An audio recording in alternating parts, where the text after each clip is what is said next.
దేశీయ విత్తనాలతో పండే పంటలు ఆరోగ్యకరమని గ్రీన్ క్లైమేట్ టీం వ్యవస్థాపక కార్యదర్శి జేబీ రత్నం అన్నారు. శ్రీనగర్లోని విశాఖ పౌర గ్రంథాలయంలో శుక్రవారం నిర్వహించిన వరి కంకుల తోరణాల తయారీపై శిక్షణ విత్తనాల ప్రదర్శన నిర్వహించారు. ఈ సందర్భంగా ఆయన మాట్లాడుతూ కూరగాయల, ఆకుకూరల విత్తనాలు 130 రకాల ప్రదర్శనలు ఏర్పాటు చేశామన్నారు.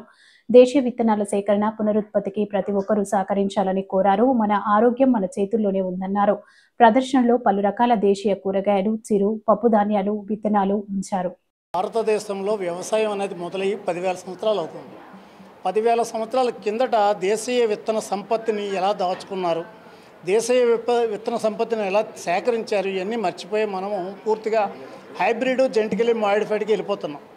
కొన్ని చోట్ల టెర్మినేటర్ సీడ్ కూడా వాడేసిన పరిస్థితి ఉంది. ఇవన్నీ కూడా ప్రమాదకరమైనవి.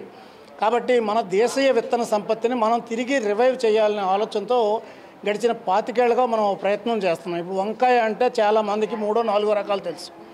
వాటి రుచి కూడా మారిపోయాను. ఇప్పుడు మన దేశీయ వంకాయ తీసుకుంటే దాదాపుగా 300 రకాలు ఉన్నాయి. శ్రీకాకుళం జిల్లాలో ఏదైతే ఒరిస్సా బోర్డర్లో బత్తిలి ఉందో, బత్తిలి దగ్గర 4 రకాల వంకాయలు దొరుకుతాయి.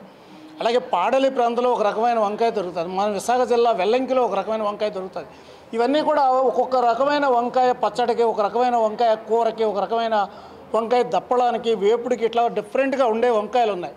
అలాగే బెండకాయలు చూస్తే మనకు దాదాపుగా 200 రకాలు ఉన్నాయి. మనం ఈరోజు తింటుంది ఒకే రకం 5 పలకల బెండ, 6 పలకలు, 7 పలకలు, 8 పలకలు, 9 పలకలు, 10, 11, 12 పలకలు కూడా ఉన్నాయి. అలాగే 3 అంగుళాలు, 6 అంగుళాలు, 9 అంగుళాలు ఉన్నాయి.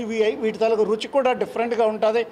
కొన్ని బెండకాయలు పులుసు పెట్టుకోవడానికే బాగుంటాయి, కొన్ని బెండకాయలు ఫ్రైకి బాగుంటాయి, కొన్ని బెండకాయలు కూరకు బాగుంటాయి, కొన్ని రకాల బెండకాయలు మాత్రమే పప్పులో వేసే పరిస్థితి గతంలో ఉండేది. ఈరోజు అలా కాకుండా అన్ని రకాల బెండ, ఒకటే బెండ వస్తుంది, అన్ని రకాల బెండ మనకు కనపడకుండా పోయింది. తోటకూర తీసుకుంటే మనకి చాలా రకాల తోటకూర ఉంది. ఈరోజు మనం ఇక్కడ 5 రకాల తోటకూర పెట్టాం. అందరికీ నమస్కారం. నా పేరు సరిత. నేను వైజాగ్ సిటీలో సిటీజీ మరియు వనమాలి టెర్రస్ గార్డెనింగ్ గ్రూప్ అడ్మిన్ అండి.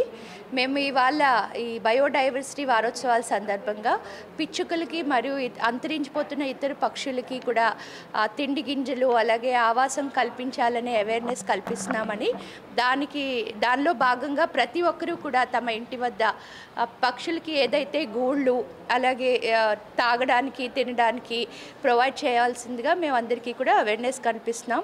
ఈ కాంక్రీట్ జంగిల్లో పాపం పక్షులకి ఆవాసం పోతుందండి, చెట్లు కూడా నరికివేస్తున్నాం మనం. మరి ఆ పక్షులు ఉనికి సాగించాలంటే వాటికి గూళ్ళు మరియు తిండి, ఆహారం కల్పించాలి. కాబట్టి ఇంకా మన ఇంట్లోనే వాటికి ఈ పిచ్చుక గుళ్ళు, అలాగే నీళ్ళు, తిండి గింజలు, అలాగే పిచ్చుకలకి ధాన్యం కుచ్చులు తయారు చేసి మన ఇంటి దగ్గర వేలగట్టడం, అవన్నీ కూడా చేయాలని చెప్పి ప్రతి ఏరియాలోని కూడా మేము అవేర్నెస్ కార్యక్రమాలు కండక్ట్ చేస్తున్నామండి. అలాగే ఇండిజినియస్ సీడ్స్ అంటే మన దేశీ విత్తనాలను కాపాడుకోవాలి అనే ఒక నినాదంతో అందరికీ కూడా, మా మిద్దె తోటదారులందరికీ కూడా దేశీ విత్తనాల మీద అవగాహన కల్పించడం, అవి వారికి డిస్ట్రిబ్యూట్ చేసి వాటిని మళ్ళీ డెవలప్ చేసి మరింత మందికి వీటిపైన అవగాహన కల్పించే కార్యక్రమాలు ఎన్జిఓ గ్రీన్ క్లైమేట్ టీమ్ రత్నం గారి ఆధ్వర్యంలో జరుపుతున్నాము. Thank you.